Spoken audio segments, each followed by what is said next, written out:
ela fala de perdão, ela fala de oportunidade. Onésimo, ele era serviçal de Filemão, ele era escravo de Filemão, ele trabalhava nas propriedades.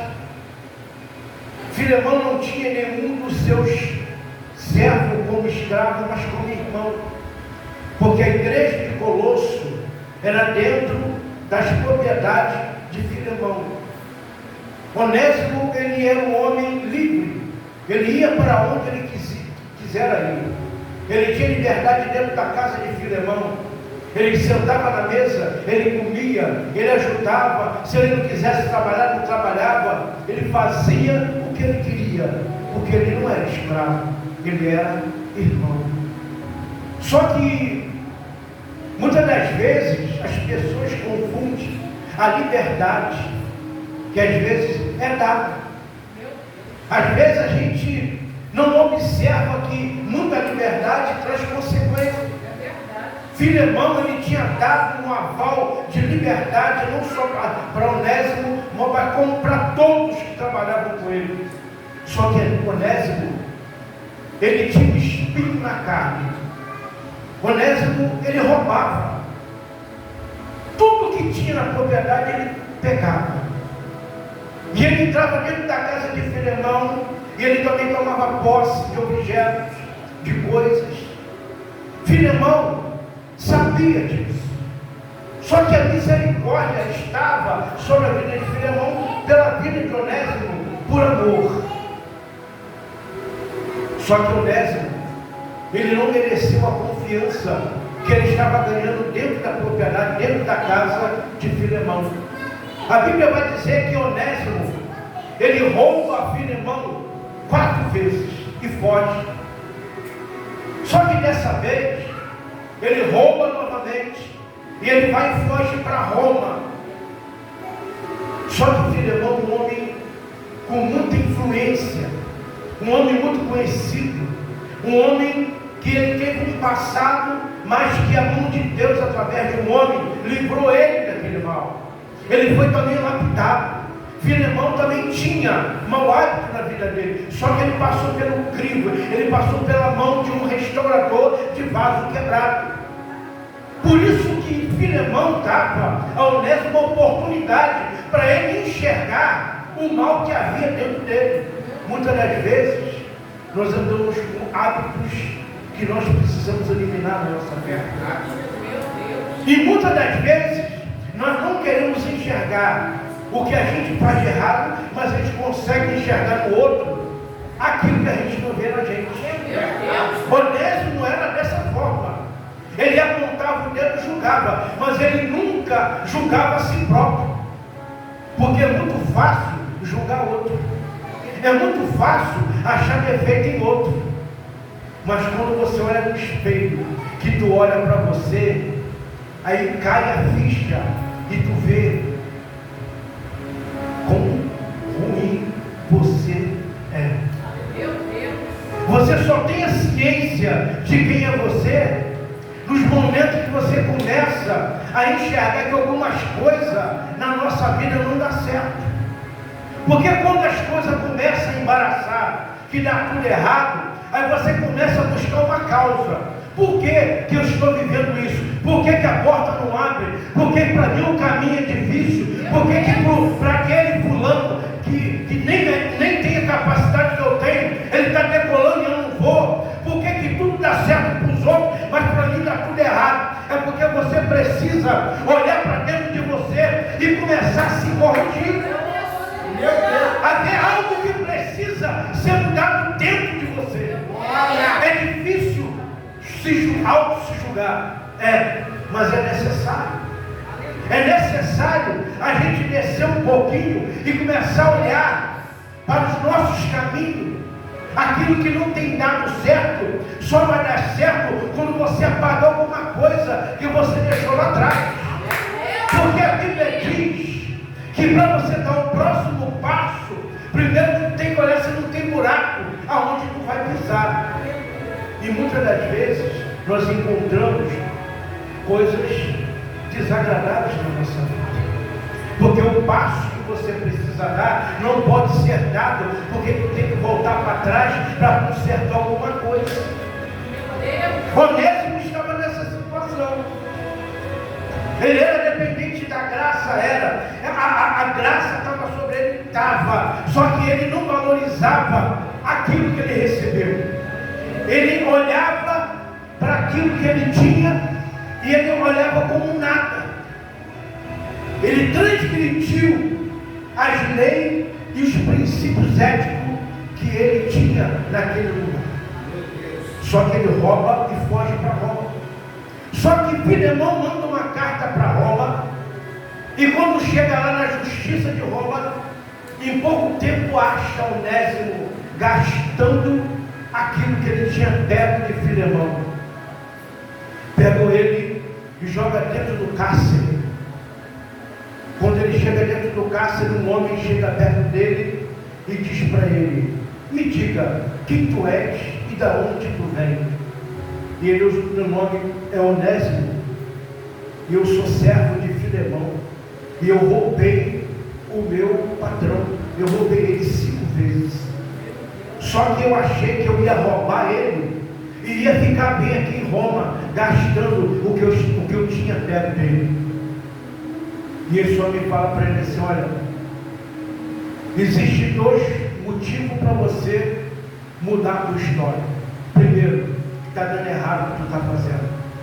Segundo, se você não parar agora, você não vai ser preso e vai estar vivo para contar para qualquer pessoa da onde tu veio e quem tu é. E tem muita gente nessa terra que conhece muitas histórias, mas não vive nenhuma delas, porque não quer aceitar.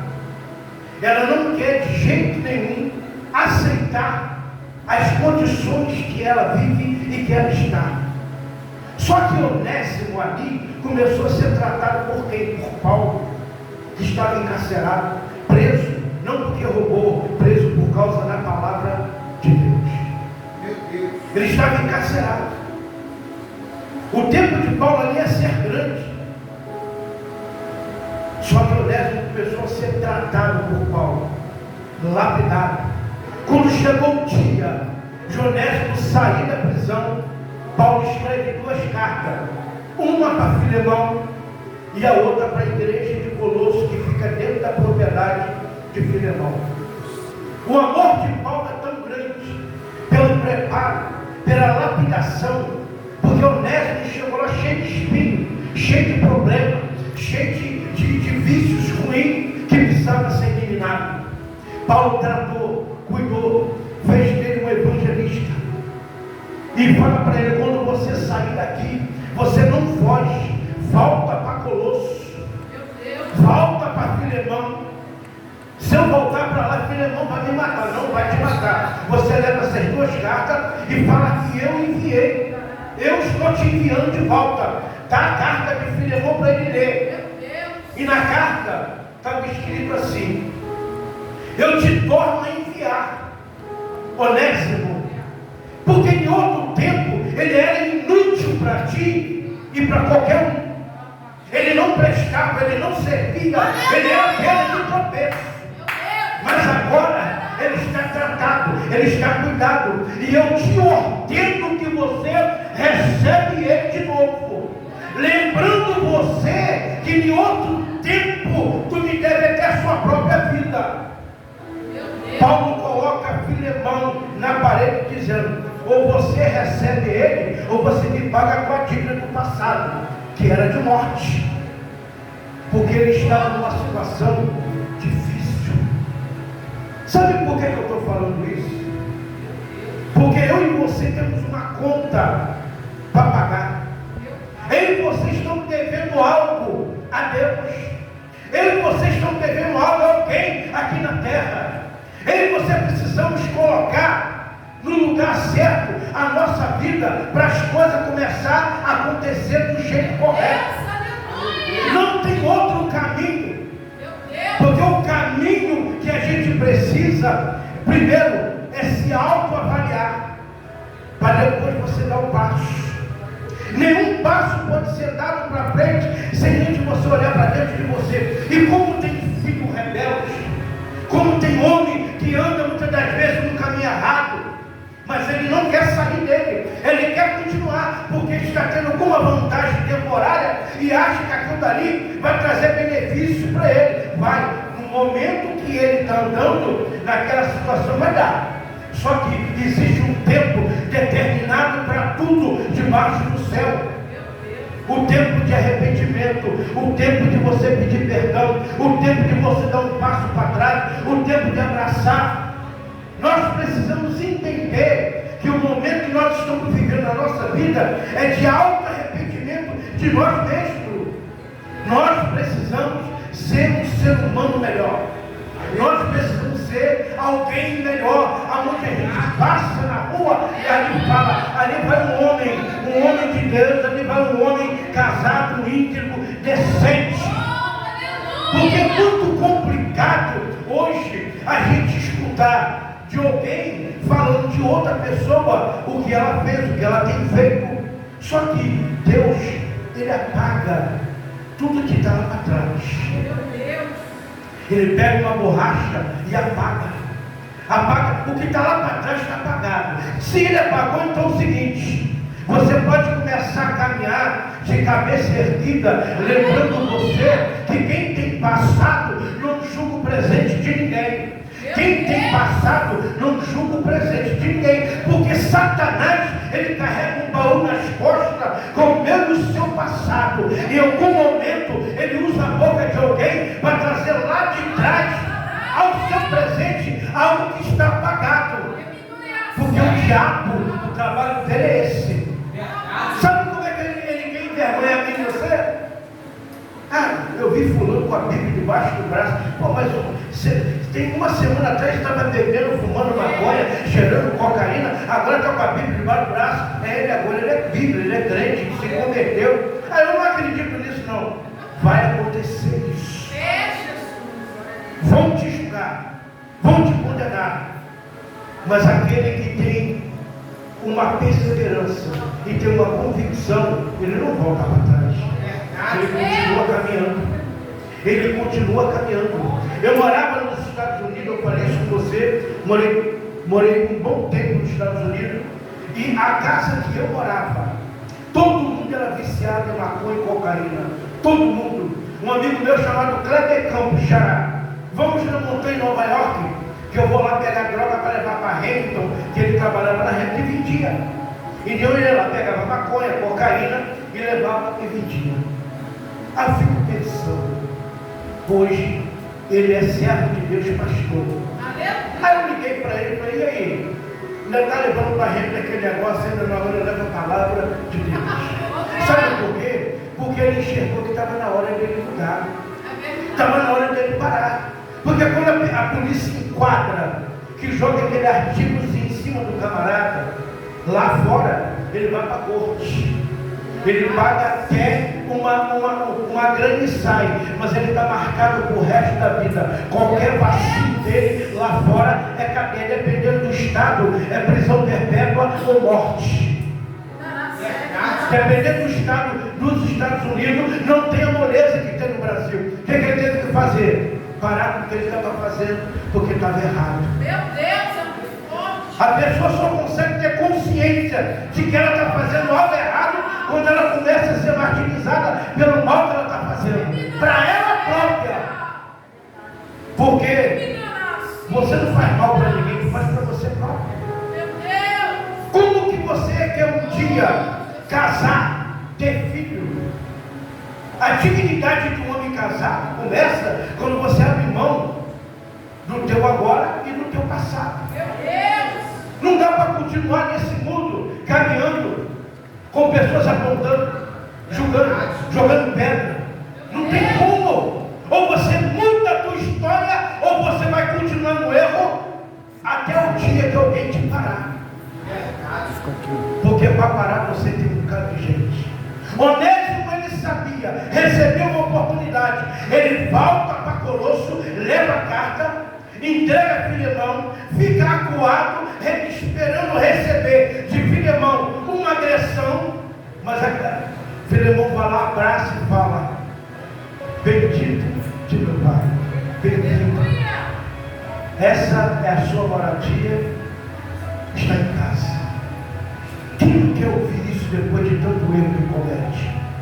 Quem não quer ouvir uma segunda oportunidade? É segunda oportunidade. Ela não pode passar desapercebida. Qualquer oportunidade que você recebe na sua vida é para você mudar a sua história. É para você fazer um novo rumo, novo caminho. Eu já fui, já errei muito. E tudo que eu faço é pedir a Deus uma oportunidade. Porque chega um ponto que você não consegue nem olhar para você mesmo. Você sente raiva de você mesmo pela forma como está conduzindo a sua vida. Porque tudo tem um dia que Deus fala: já basta. Não foi assim que falou de Saul da pouco, de Davi? Davi, ele foi ungido porque ele foi chamado por Deus. Ele não foi escolhido pelo homem. Sansão, ele era nasceu de Deus. Ele também não foi escolhido por qualquer um. Ele nasceu numa casa que temia o Senhor. E Deus deu a ele autoridade, força e determinação. Mas como foi falado, foi colocado as 7 tranças na cabeça dele como obediência para ele. Mas a força dele vem de Deus. Tudo que você quer largar de ruim, você depende de Deus. Na época que eu fumava, era 2, 3 carteiras.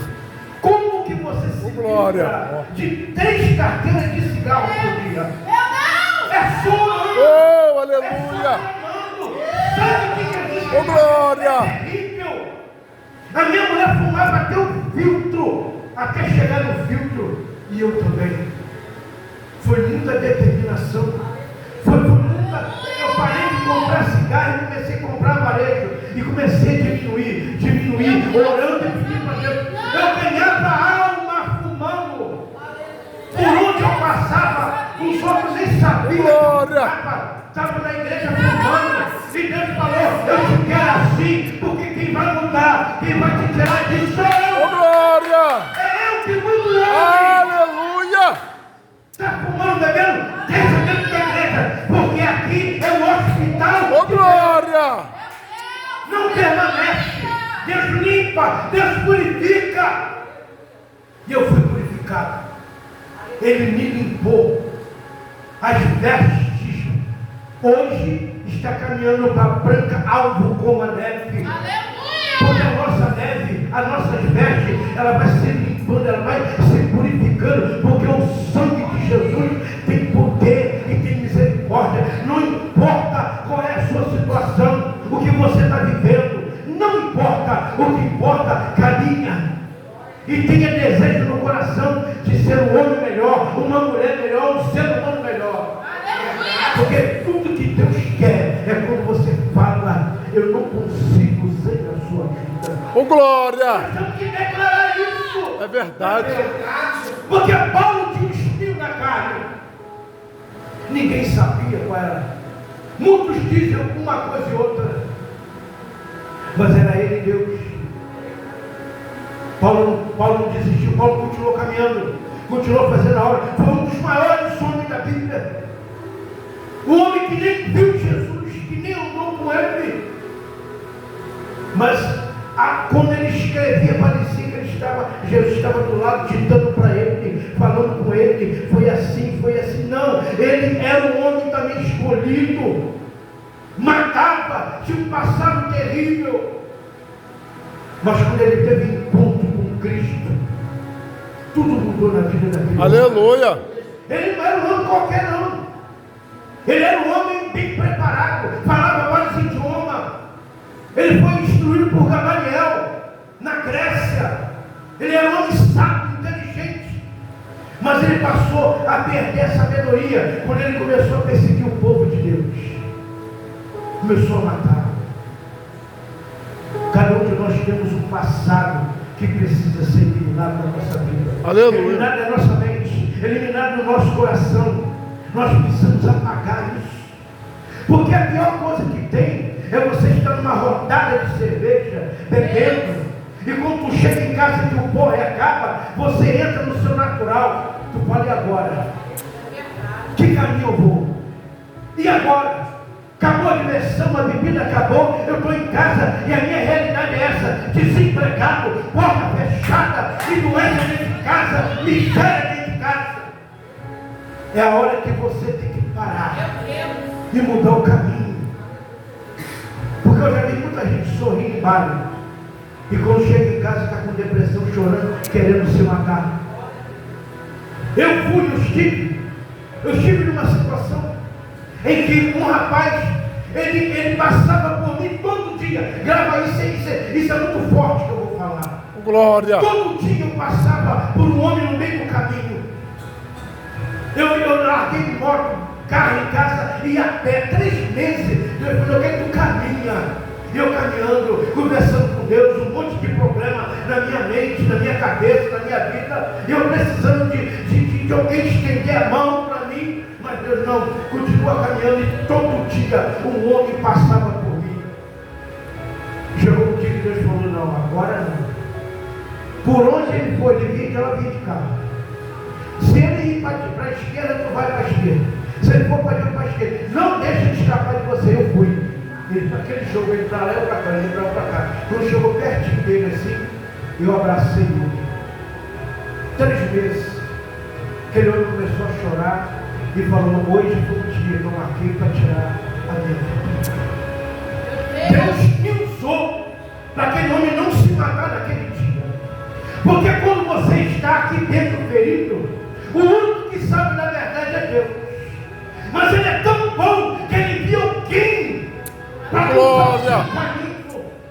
Ele coloca alguém com a mão estendida para te socorrer, para não deixar você definhar e nem perder a sua vida. Porque o plano de Deus comigo e contigo não é de morte, é de vida. Ele tem vida para dar. Ele está aqui, eu não sei porquê eu estou falando dessa forma, mas Deus está falando aqui com alguém. Ele tem plano de vida e não de morte. Então, pessoas aqui que não têm intimidade com esse remanso, mas precisa achar o caminho. Precisa achar o caminho. Glória. E Deus manda te dizer: eu tenho algo novo para a sua vida. Até hoje tu tem vivido mentira. Qual é a mentira? Mentira do mundo. Eu já vivi lá. Eu tenho 60 anos de idade. O que eu não vivi? Vivi, fumei, namorei muito, tive muitas namoradas. Só que chega um dia que ele fala: acabou, é uma só, não é 2 nem 3, é uma. Larguei a bebida, larguei o cigarro, fumei um cigarro de maconha nos Estados Unidos, eu nunca mais fumar na minha vida. O cara enrolou dentro do carro vindo da montanha de Nova York. Eu nunca fumei maconha aqui. Lá ele enrolou, falei: enrola que eu vou fumar. Deu um trago de desmaiei. Falei: não chama isso de onda? Eu nunca mais quero botar esse capeta na minha boca. Nunca mais eu botei. Sabe por quê? Sabe por quê? Porque o mal ele se manifesta no seu corpo. Ele tem reação no seu corpo. Ele traz consequência. Para quem não está acostumado com aquela porcaria, a pressão arreia. A minha riu, eu apaguei. Tem gente que bebe, é paga. Quantas coisas ruins o mundo está oferecendo de graça. De graça. Não tem dinheiro para comprar, tem alguém que vai te dar. Vamos? Ah, não tem. Vamos que eu pago uma cachaçinha para você, uma bebidinha. Sabe por que eu estou falando assim? Tem gente aqui como Sansão, Nazireu, separado por Deus. Aleluia. Tem gente aqui como Davi. Oh, glória. E não vai sair daqui sem levantar sua mão. Oh, glória. Não vai sair daqui sem erguer a sua mão, porque Deus tem obra com ele. Oh, glória. Deus tem obra. Porque ele próprio está falando assim: por que as coisas não têm dado certo? Não tem dado. E não vai dar. Enquanto estiver da maneira que está, vai continuar errado. Só tem uma forma: ter aliança com Deus. Só com aliança com Deus que a gente consegue vencer os obstáculos da nossa vida. Testemunho tem muito. Cada um tem a sua experiência. Eu tenho as minhas. Cada um tem a sua. Arma na cabeça. Apontava para tirar, para não sair a bala. Namorava com um menino lá em Genópolis, garoto do papai João César. Não era casado, claro, né? Fui com um amigo meu. Cheguei lá, entrando no condomínio da Caixa d'Água em Pilares, entramos numa rua errada. A rua era uma rua sem sair, só morava policial. E nem eu, nem um amigo meu sabíamos, entramos no lugar errado. Aquele monte de policial foi de sunga. Não atiraram porque Deus não permitiu, porque eles falaram: a gente mata todo mundo que entra aqui. Vocês não sabem desse lugar. A minha sorte que eu tinha, uma carteira do Senai do Ministério do Exército, que eu fazia Senai pela Embel. E eu dei aquela carteirinha. E ele conhecia a fábrica de pólvora aqui. Nos liberou. Deus, quando tem algo na vida de alguém, ninguém toca em você. Ninguém tira a sua vida, ninguém atira em você, porque quando Deus escolheu e quando não cumpre aquilo que Deus quer, ninguém toca, ninguém vai te tocar, porque você nasceu de Deus. Você é como Davi, Deus tem obra com você. Aleluia. Fica de pé.